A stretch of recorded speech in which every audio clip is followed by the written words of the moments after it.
President Donald Trump has wrenched the United States back to the brink of a constitutional showdown after a weekend of rage culminated in his demand for an investigation into claims that the Obama administration inserted a spy in his 2016 campaign.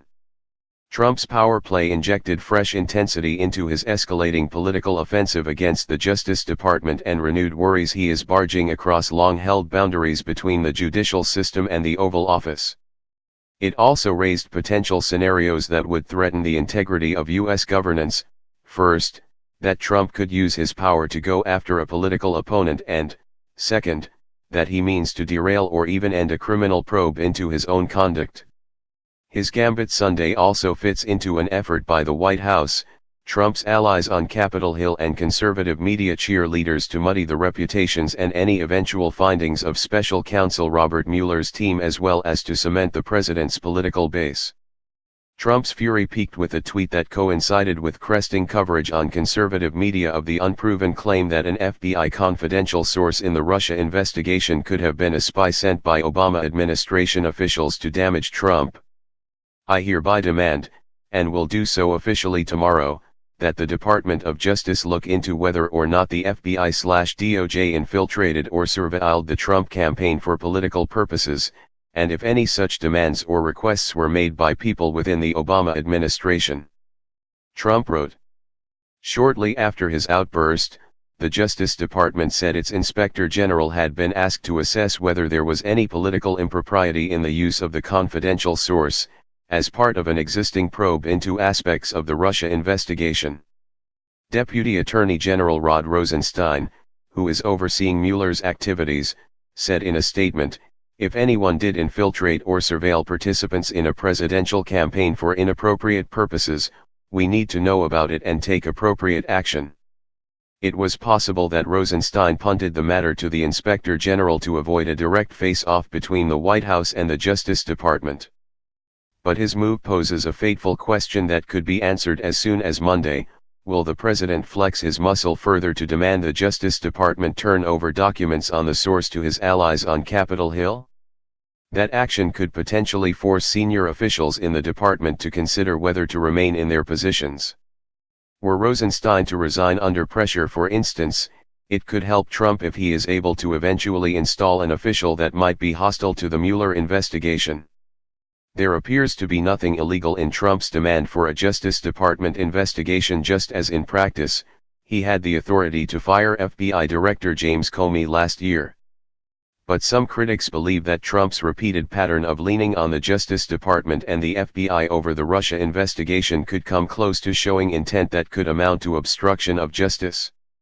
Even the fact that Rosenstein asked the Inspector General, the internal Justice Department watchdog, to get involved, puzzled some analysts. CNN legal analyst Paul Callan said that he found it bizarre that Rosenstein acted on an order to start an investigation via tweet. "I mean, wouldn't the president call him in? Wouldn't there be a little bit of nuance in the order?" Callan asked, speaking with CNN's Ana Cabrera.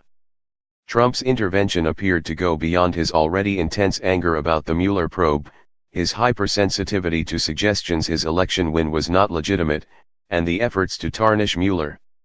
If the allegations were true, they would potentially mean that someone in the Obama administration had ordered the FBI to spy on the Republican nominee for political reasons and the Bureau had agreed to do it.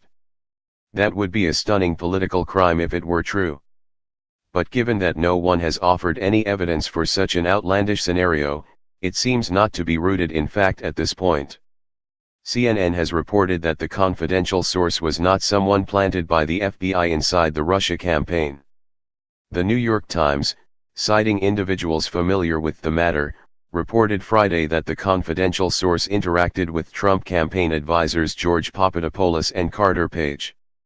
The Washington Post reported that in addition to Page and Papadopoulos, the source met with Sam Clovis, the Trump campaign's co-chairman, to talk about relations with China.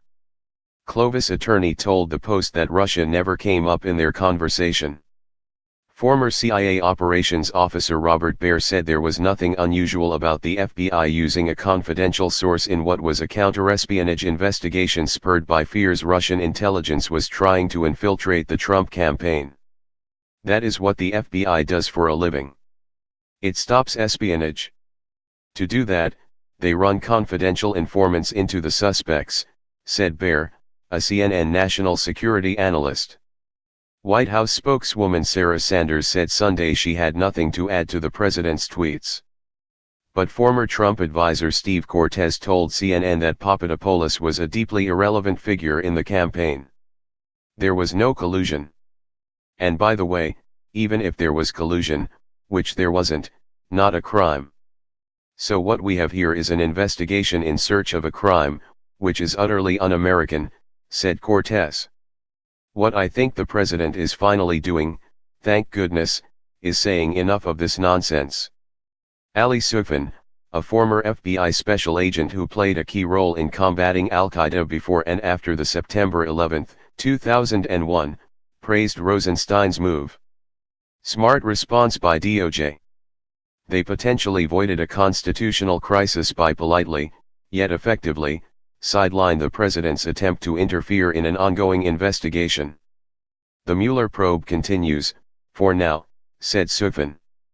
Sunday's developments in Trump's campaign against the Russia probe come at a moment when his defense seems to be evolving. Increasingly, his supporters appear to be implicitly raising the possibility that his campaign team was lured into any wrongdoing by an FBI ruse. On Friday, Trump quoted Fox Business Network anchor David Assman in a tweet. Apparently the DOJ put a spy in the Trump campaign.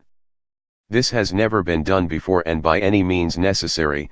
They are out to frame Donald Trump for crimes he didn't commit, Trump wrote, citing Assman. Another new theme of Trump's top legal advisor Rudolph Giuliani is that if anyone in the Trump campaign did work with Russia to use dirt against Democratic nominee Hillary Clinton, they would not have been doing anything wrong. There is nothing illegal about that. Even if it comes from a Russian or a German or American, it doesn't matter, Giuliani said Wednesday on the Ingram Angle on Fox News. On the face of it, it doesn't seem that such justifications would be chosen by someone who believed they were about to be cleared by the Mueller investigation. Yet such is Trump's fury over the whole affair, it's also conceivable that his volcanic temperament and belief that he is being unfairly targeted is causing him to act in a way that raises suspicions.